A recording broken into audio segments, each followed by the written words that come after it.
उत्सव कथाएं चैनल में आपका खूब खूब स्वागत है। आज अध्याय 4 समय के तार कली हनुमानी के भाग 3 का हम वर्णन करते हैं। हनुमान जी रोगी के चारपाई के चारों ओर घूमे और रोगी की अच्छे से जांच पड़ताल की। उसके सिर पर कोई बाहरी चोट दिखाई नहीं दे रही थी, ना ही कहीं से खून बह रहा था। चोट गहरी थी और सीधे सिर पर लगी थी। अश्विनी देव चारपाई के दोनों ओर प्रकट हुए। लगभग आधे घंटे के उपचार के पश्चात उन्होंने घोषणा की, हे हनुमान जी, हमने मस्तिष्क की चोटें सफलतापूर्वक ठीक कर दी हैं। अब बच्चे की देह पूरी तरह स्वस्थ है, परंतु अचेत है। इसकी आत्मा ने इसकी देह में पुनः आने से मना कर दिया है, क्योंकि इसकी आत्मा अपने अगले जन्म के साथ कड़ियाँ जोड़ चुकी है। बच्चे की आत्मा बिल्कुल भी पीड़ा में नहीं थी। वह तो इस जन्म और उस जन्म के मध्य कुछ ऐसे दृश्य जी रही थी जो सपनों जैसे होते हैं। वे दृश्य अनियमित और असंगत थे, अर्थात इस संसार के दृश्यों की भांति एक दूसरे से जुड़े हुए नहीं थे। उसकी आत्मा अगले जन्म में प्रवेश करने की तैयारी कर रही थी, जिसमें उसके परिजन भी भिन्न होने वाले थे और देह भी भिन्न होने वाली थी।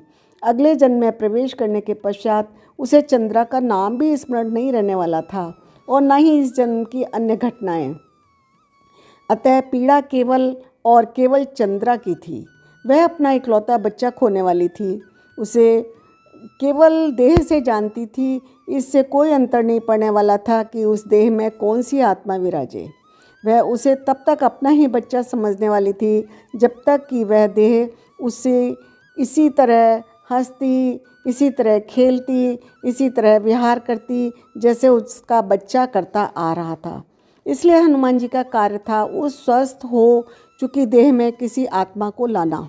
यह कोई असाधारण या अभूतपूर्व स्थिति नहीं थी।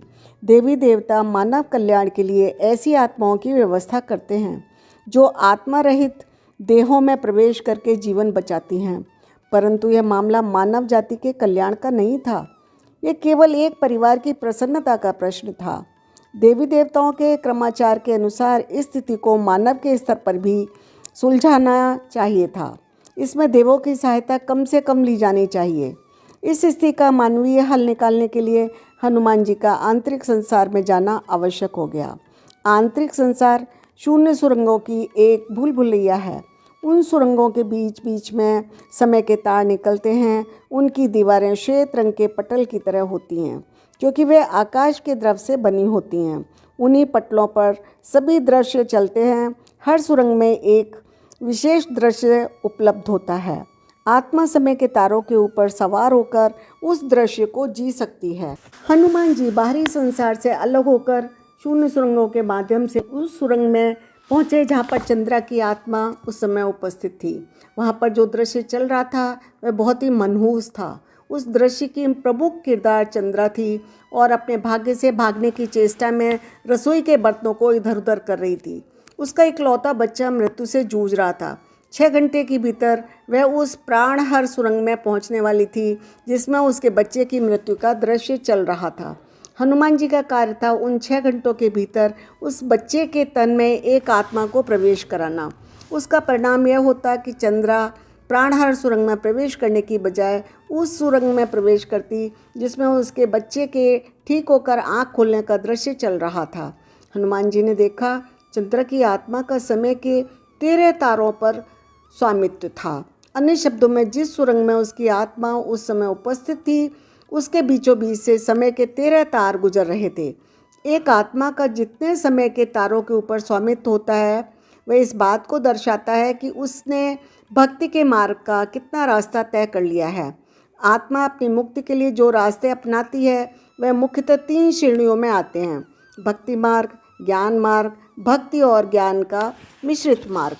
जिन जीव आत्माओं का स्वामित्व समय के केवल 6 तारों पर होता है वे वानर आत्माएं होती हैं।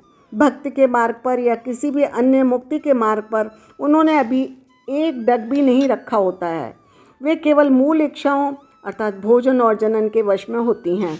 जिन जीव आत्माओं का स्वामित्व समय के 7 तारों पर होता है उन्होंने भक्ति के मार्ग पर अभी डग रखा है।